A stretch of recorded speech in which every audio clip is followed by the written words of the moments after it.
You sure you don't want some? It's chamomile. Listen, you are extremely terrifying. Just the scariest undead subhuman thing on TV, and I really mean that. But I am worried that you could give my kids nightmares if they see you, so I'm gonna have to block you.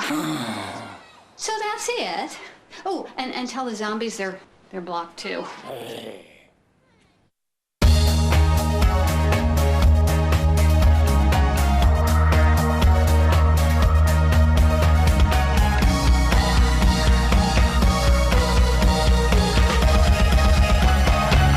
Welcome to this edition of Lancaster Perspective. I'm Mike Miller. Thanks for joining us today. My special guest, Senator Tim Schaffer, 31st District. Welcome, Tim. Good to see you, Mike. Thanks, buddy. Glad you're here today. Well, thank you. I know you have kept up a busy schedule, as always, and we've met in passing a couple of times over the last few weeks, and we're glad to have you on the show. Well, good to be here. I love helping make the public aware of what's going on in Columbus and how their tax dollars are being used and how we're protecting them. I have to ask you, how long have you been in politics now? Oh, golly. Politics, 26, 27 years, but in the legislature for the last 12 years, first as a House member, then Senate. Right. Yeah. Do you remember your first office you ran for? I mean, the very first one? Oh, yes. Didn't win that one, but it was like most politicians in Ohio. Ohio has this reputation. They kick you around a little bit the first time, but then second time is a victory, and we've been having a great time since. Yeah, that's fantastic. I know you're busy. You get to almost every event you possibly can, and I know the people appreciate it. I know when we talk about politics and government, we always talk about finances, which leads us to the budget. So let's start off talk a little bit about the budget. Yeah, well, and that's one of my favorite topics, because when you want to see the essence of an organization, government or nonprofit or whatever, you look at the budget and how do we use money. And this particular budget cycle, we have just climbed out of successfully an $8 billion hole from the prior budget. $8 billion with a B. $8 billion with a B, that's right, $8 billion. And that was a Herculean effort, and thank goodness we had John Kasich as governor to help, a businessman, somebody who understands numbers and understands budgets, to help us climb out of that. So now that we've climbed out of that and gotten past that crisis, the economy is looking better and better. There's still a lot of people in pain. There's still a lot of families out of work, and we got to always address those folks and help them, do everything we can for them. But as a whole, the state of Ohio is really becoming an oasis in the Midwest in economic terms. We're adding jobs faster than everybody else in the Midwest. We're in the top 5 across the country in terms of adding new jobs, and that is a record we need to continue building on, and that helps fuel the state budget.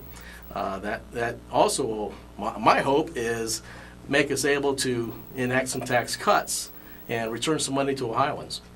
Now, when you talk about this Herculean, what it took to overcome this $8 billion, when you first started that, I mean, everybody together, what were your thoughts? Like, oh my golly. I tell you, I didn't know how we were going to do it until you really started digging into the details, because a lot of the money was money that had to come from certain funds which were depleted or almost depleted, and so we had to move a lot of things around in order to cover that $8 billion, because we spend about $26 billion a year in the state of Ohio. So, half that would be it's a 2-year budget, so every year $26 billion, half the problem was $4 billion that year. So you can see that's a pretty big chunk. When you start the process and you get in on the budget, what things are you looking at? I mean, from your perspective as a state senator, and okay, I'm going to have to, we're going to have to cross party aisles. We're going to do all this. What are you looking at to get that budget done? Actually, it's a great question, because I try and envision what my different constituents, wherever they live, what kind of business they're in, or what their family situation is. I try and envision what they want me to do. If they were sitting in my seat, how would they be voting? What would they want to see the priorities made in that budget? And that's why it's important, like you mentioned, to get around, attend as many community events as possible, reach out to people, get to know folks, and that's a never-ending process. People move in and out all the time, and these districts are pretty big, so you want to make sure you're reaching out as much as possible so that you can know how to vote and know what the priorities are.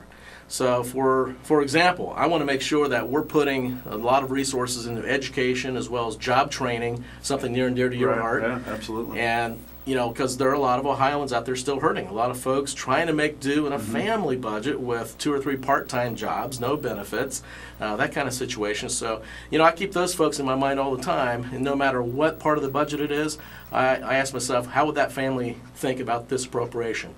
Does this help them? Does this hurt them? And you always try to make that analysis.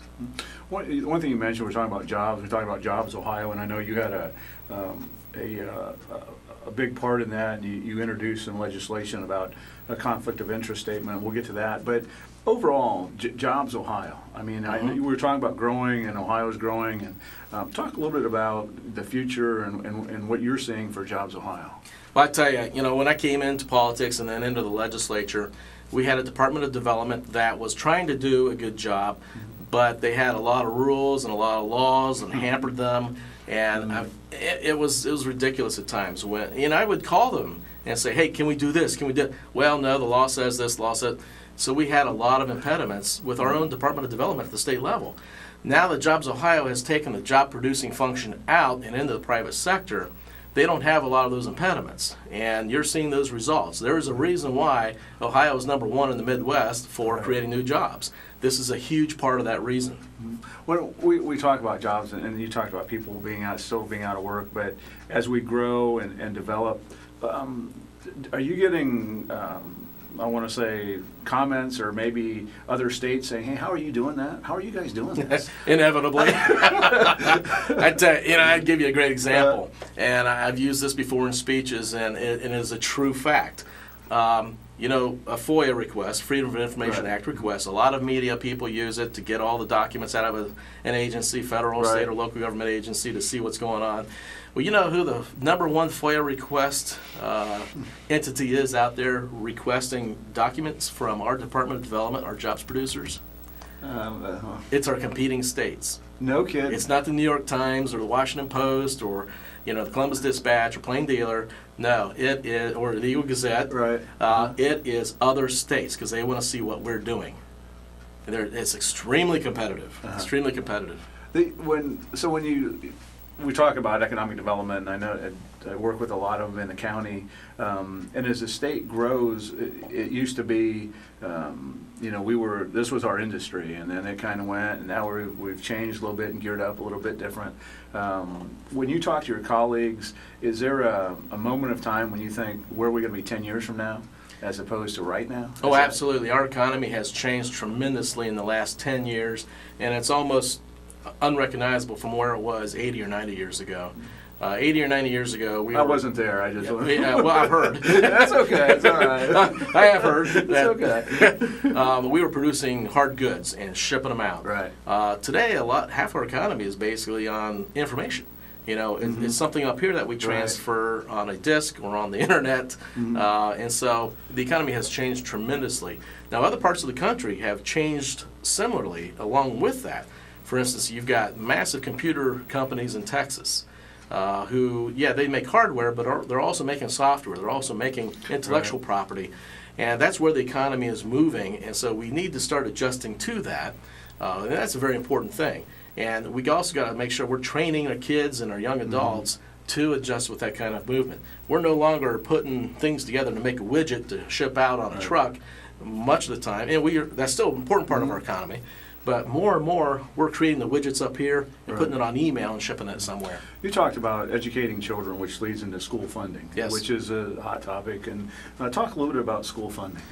You bet. It's ironic. The only budget I voted against in my 12 years in the legislature was a couple budgets ago when the former governor decided that, and some of the legislature decided to cut our school funding. I voted no. I couldn't sustain that. I made a pledge to Fairfield County a long, long time ago that I wouldn't vote to cut funding. I would work as hard as I possibly could to always increase funding and do what we can for our schools. And so I voted no. That's the only budget I ever voted no on. So we are recovering from that. And right now Governor Kasich has an interesting school funding plan that he thinks helps the schools in Ohio. We're coursing through all that. We're tearing it apart, looking at it, evaluating it, and we want to put it back together. And I want to make sure we have a good, adequate budget for our schools, particularly here in Fairfield County, because we want to we want to do right by the kids. Oh, sure, absolutely. You know, I just mentioned a minute ago about how the economy is changing, and you know, we're making widgets up here and shipping them out on email. Right. We've got to have kids that are well educated that can go into the higher education or even start right out of high school doing that kind of work. And it's critically important. So I want to make sure that we don't go back to the days where we were cutting.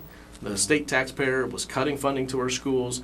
We've got to keep increasing it. Now, there are going to be a lot of school districts in this budget, as proposed by the governor, that are flat funded on the base funding. Explain flat funding. So sure, that just means they don't get cut. Okay. And that's expensive for the state. Right. Oh, yeah, especially for all districts, all 613 or 618 districts, because that can be very expensive because some districts will lose a lot of kids and they go, the family's moving out or whatever. You know, we're still saying you're not getting cut, even though you may be teaching 5 or 10% fewer kids. So that is a huge commitment right there that every district in Ohio is going to stay flat, if not grow. Oh, we tie into that library funding. We talked a little bit about school funding, and it's a hot topic. But library funding also ties into that. Yeah, that was another line item in a couple budgets ago that I voted against when the cuts started. And they really started under Governor Strickland's last budget, his second budget when he was in office. And I remember it vividly. We argued in our Republican caucus ardently about the different parts of that budget, and that thing passed with the Democratic caucus and then 5 Republican votes. And actually most of us in the Republican caucus voted against it because of these cuts. So we are now in this budget, as proposed by Governor Kasich, looking to increase library funding back up to where before it was cut in 2000, well, it's about 2008 levels, which will be very good. At its high water mark probably in 2010, it was about a $414 million, and we're inching our way back up there. This budget proposes $359 million and then $369 million in the general library fund. So, you know, we're getting back up there, and we need to because our libraries also, you know, from my personal perspective as well, when I was a kid, they just opened the world up to you. And if you're out of work and you need help, you go to the library. There's amazing resources there for folks. And if folks are needing help out there, finding work, you know, obviously Job and Family Services is a huge help, but check out your library too. Tremendous resources. We're talking with Tim Schaffer, the state senator from 31st District from Fairfield County. Actually, you have quite a few areas that you're connected to, I guess. Our lines have been drawn all over the place. As I said that, I'm thinking, Yeah, and you know, we have Troy Balderson who's helping us with. He was taking over Fairfield County in the Senate, and I'm still living here and working here. But you know, Troy's doing a fantastic job, and I have adopted also Coshocton, Holmes, and Tuscarawas counties. So I am driving up Route 62 towards northeast Ohio, but. You know, those counties are a lot like Fairfield County. Great folks and wonderful, wonderful places to visit. Do you like the politics? I mean, do you like going out and talking with people and doing the handshaking? And absolutely, because you're learning about people. You're learning about their challenges, things they want to see state government do. It's an absolute blast. Do people, are they honest with you? Or are they, yes. Brutally honest? Very honest. Too honest. I mean, do people come up and talk about economic development, or do they talk about why our taxes are like this, or generalization, or more? You know, lately the number one question is, what are you doing for jobs? And, you know, it's one thing to say, yeah, we're number one in the Midwest, and, you know, as a rural legislator, part of my emphasis, I want to make sure the 3 C's aren't getting all the jobs: Cleveland, Columbus, and Cincinnati. You know, we got to make sure jobs are getting out to Fairfield County, Licking County, and you know, all throughout my district too. And if we're not vigilant, that kind of thing can happen. So I work a lot with Troy and other legislators to make sure that the rural areas of Ohio, particularly Appalachia, which has a different set of challenges, you know. A great example, high-speed internet. There are still huge areas of Appalachia, and I've learned Coshocton County has a huge problem with high-speed internet. It's just not there. It's not available. You can't buy it in a lot of places. Wow. So, you know, we got challenges in Appalachia that are a lot different from, say, the plains of western Ohio, where it's flat. Exactly. If people want to contact you, what's the easiest way? Call your office number? What's the easiest way? Well, probably the best thing to do is call Troy's office, and or you can call me. I still live in Lancaster, 654-0007, and always will live here. And or you can call my office at 614-466-5838. But anything you want to do, we'll make sure you get taken care of. What we talked a little bit earlier, committees, and we talked about jobs and budget. Talk about the committees you serve. I know Ways and Means is one of them. But. Right. I'm chairing Ways and Means Committee again this term, and that's going to be particularly important because the governor's tax reform plan that he has in this budget, we're going to carve that out when we get it from the House. The House has it right now. And then when they vote it out, we're going to get it. They're going to carve out the tax reforms and put them in my committee, in the Ways and Means Committee. And so then we're going to take a very strong look at it to make sure that we're not raising taxes on Ohioans, to make sure we're not putting in unintended consequences that could be negative, like something that really is recessionary. We want to make sure we are moving the economy forward. So it's going to take a lot of, and I've got a great committee, a lot of brain power on my committee. How many on the committee? We have 9 right now. Oh, my. Yeah, we've beefed it up to 9, and we've got some really good people, Republicans and Democrats. And what are the committees you serve on besides? You chair the Ways and Means Committee. Yeah, chair Ways and Means, and also serve on the Criminal Justice Committee, and I've got a couple bills going through criminal justice. Also on a very interesting committee that we just established, a special commission type entity after the school shootings a couple of months ago, and that's the Committee on School Safety. And we have taken in some incredible testimony from Ohioans. We've had average citizens, we've had police officers, police chiefs come in, school superintendents. So we're taking a strong look at that. And that's usually on Tuesday nights to about 10 or 11 o'clock. So. Now, general question to people, how many hours do you work a week? I mean, I know, getting a hold of you, oh, well, he'll be home later, the lawyer will say he'll be home, but how many hours do you work a week? And I mean, honestly. Sure. I'm going to guess 70 to 80, but that's just It can be. It can be 70 to 80. When we're in session, and particularly during budget time, we can be there sometime. I've been there as late as 3 or 4 a.m., waiting on amendments to be written, waiting to cast a vote, that kind of thing. It's not normally like that.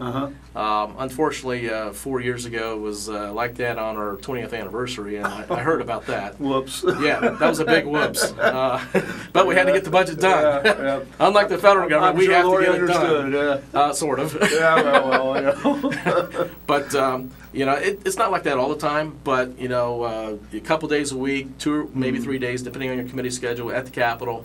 And then you need to be in the district doing other things. For instance, next week, I've got library hours. I'd like to hold public meetings in libraries because it's free and usually free parking for citizens, and they can come see me.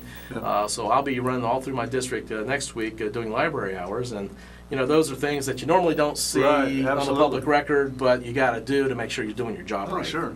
Yeah, absolutely. We talked earlier about Jobs Ohio, and you came up with a conflict of interest amendment or statement, I guess it was. Talk a little bit about that. Well, when we took the jobs production function out of state government and put it in Jobs Ohio, which is a private nonprofit corporation, like a lot of nonprofits, that was a critical move we had to make in order, like I said a few minutes ago, to make sure that we're getting negotiations done timely. Corporate CEOs aren't waiting weeks to hear from us. They're waiting only minutes, if that long. Jobs Ohio is really going out there and doing that job well. But we also got to make sure that when those employees of that nonprofit are negotiating tax incentives, that there is a strong conflict of interest and strong ethics policy in place. So I was able to get an amendment in our Jobs Ohio 2 bill, which really talks a lot about conflicts of interest and explains what they are in legal terms and what not to do, as well as having conflicts of interest statements and ethical conduct pledges signed by the members of the board of directors and all the employees of Jobs Ohio. That's a critical thing because I've always, having helped eliminate corruption in the state and locally over the years, I've become keenly aware of people who have ill will on their minds will gravitate towards organizations or government agencies that have very loose rules. And we've got to make sure those rules are in place. We tighten down the hatches so that nobody can steal money or use taxpayer money to gain influence on their own. Workers' Compensation Bureau, for example, several years ago, we had a top investment guy who was trading investments using employers' tax money in exchange for stays at a home in Florida, in exchange for companies paying for his kids' tuition. We can't go back to those days. We've got to have strong ethical guardrails in place for these agencies, including this nonprofit. Talk about some of the other bills that you've introduced, because you've introduced quite a few. Do you remember the first one you introduced, the very first one? Wow, the first one I think was my anti-corruption legislation back in 2001. Yeah. Were you nervous? Were you like... House Bill 181, I remember it vividly. That was a big one, and I got into a lot of arguments with attorneys in the House of Representatives over a lot of the legal parameters of that one, but we finally got it done and got it in law. Was it when you were writing it and doing all the research and all those things, and then you actually got to present it, were you thinking, oh boy, here we go? Oh yeah, I mean, you feel like you're on the ultimate hill with snow, and you're at the top with your sled, and you just cleaned off the rails of your sled, and you don't know how fast it's really going to go. Woo! But it's going to stop somewhere. Someday, hopefully it'll stop. But no, it was a thrill. It was thrilling. It was a great ride, and I was really pleased that we got it done, and it's in code. Talk about some of the bills that you've introduced just recently that you've got. Sure. One of which is very important is last year we did a concussion bill. Somebody else carried a concussion bill for youth sports. And I was a victim of concussion in college myself and on the soccer field, and it's no fun. If you've ever had a concussion, and it is really, it can be a very serious thing. And at that time, they just pulled you up by the arms and hauled you off the field and threw some ice at you. Hopefully softly, but softly. But what we've learned since then in medical science is that even minor concussions can be very, very damaging to a developing brain. We didn't know this 10, 20, 30 years ago, or 50 years ago, certainly. But it's important for a treatment protocol to be followed once a concussion is sustained. So we passed this legislation.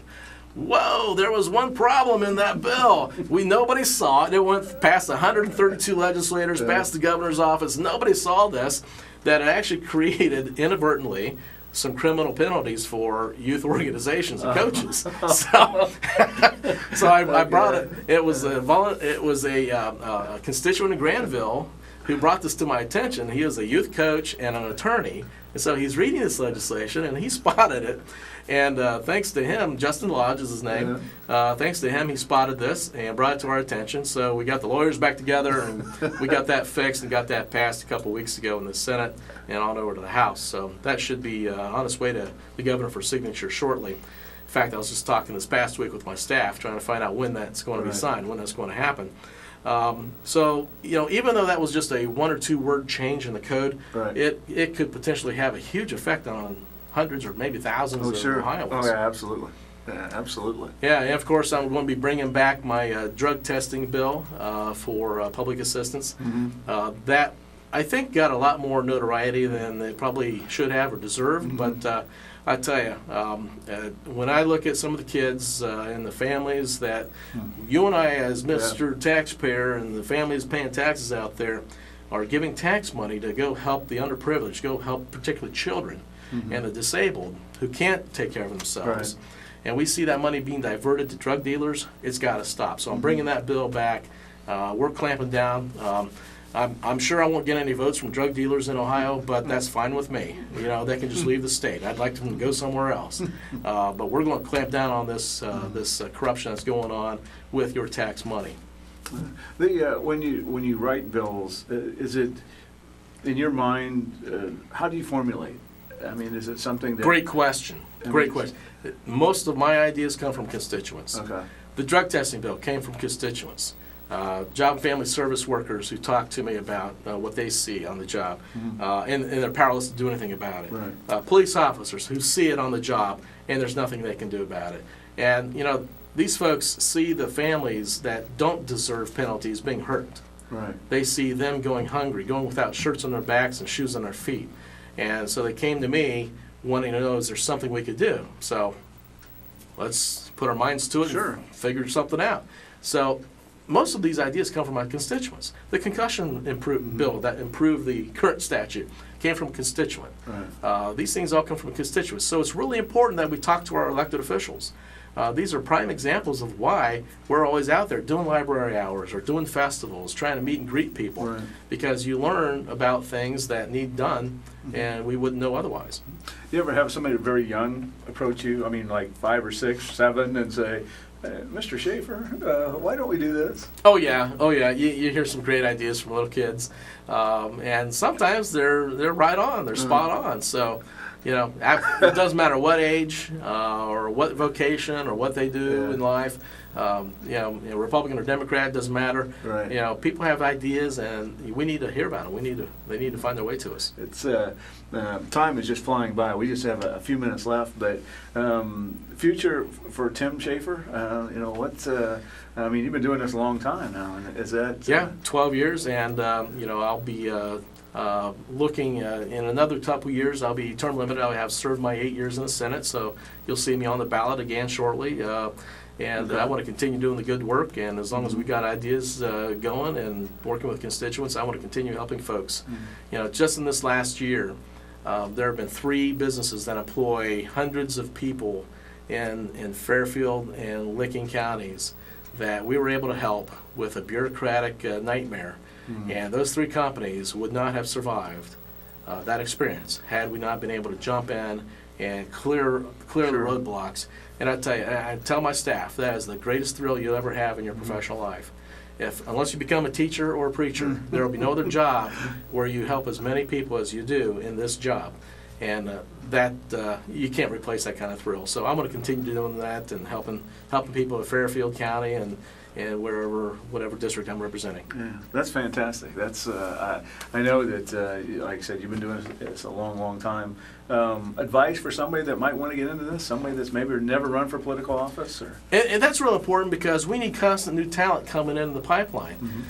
It's a big sacrifice, and it can cost some money. It definitely costs you family time, time away from your job and that kind of thing. So you got to have some flexibility there, but. Come talk to us. Talk to me, talk to Troy, Jerry Stapleton, Representative Stapleton, or the party chairman, Kyle Farmer. Come to us and just get involved. The way I got involved was I was helping other people get elected, people I believed in, people whose platforms I agreed with. And so I was really willing to work hard for them, and you learn the ropes that way. And I always like to say, I tell rookie candidates, spend time on someone else's dime and learn the ropes before you start shelling out money for your own literature and that kind of thing. So you learn the ropes on someone else's campaign. Now, do you follow C-SPAN? Are you one of those? I watch it when I'm every waking moment, or no, not every waking moment. I'm too busy watching our Columbus stuff. Actually, I've been watching the House Finance hearings at home, sitting on my couch and taking notes. Taking notes. I mean, in the old days, before we had cameras all over the State House, you had to actually be there until midnight hearing the testimony. But now I've been able to follow it on TV because they televise the House Finance hearings now. But that's where I spend most of my time, and I try and read as many newspapers as I can and watch Fox News on cable to make sure I'm up with what's going on in the world because, I mean, for example, what happens with North Korea affects us here in Ohio tremendously. So you got to always stay up on a good balance of the news. How just in a short time period, and it's hard to cover, running for office. How has those methods changed? I mean, it used to, is it at one time you ran ads, you did all those things. Is it, I guess, politicking, is it the same as it was? Has it changed a little bit? Some of it's going high tech, but ultimately the technology does not take the place of a good handshake and a knock on the door. You got to knock on doors, in my opinion, because that's how you really find out what the issues are out there. And it's amazing. After just a couple days of knocking on doors, I will have a piece of paper filled up with ideas for legislation because people, they unload on you on their front porch. You ask them what they think, they're going to tell you. And that's the healthy part of the process. And are there times that you like, okay, I got to go.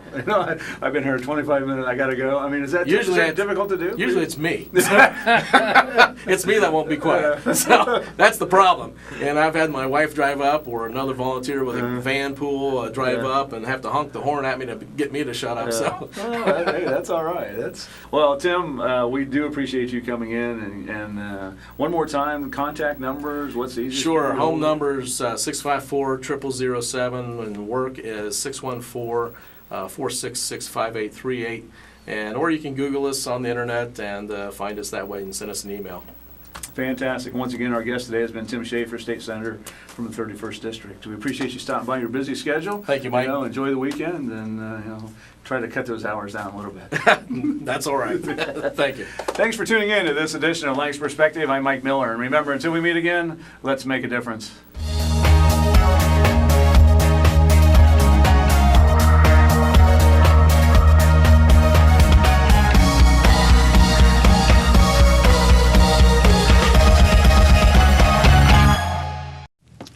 Hey, how's it going? Sir, are you okay? What? Oh, this? It's probably nothing. I'm sure it'll go away. Go away? But, sir, that can't be good. No, it's cool, really. Do you want a napkin or something? Everything's fine. Thanks. You wouldn't ignore this. So why ignore the signs of a stroke? At the first warning signs, call 911 immediately. Because time lost is brain lost.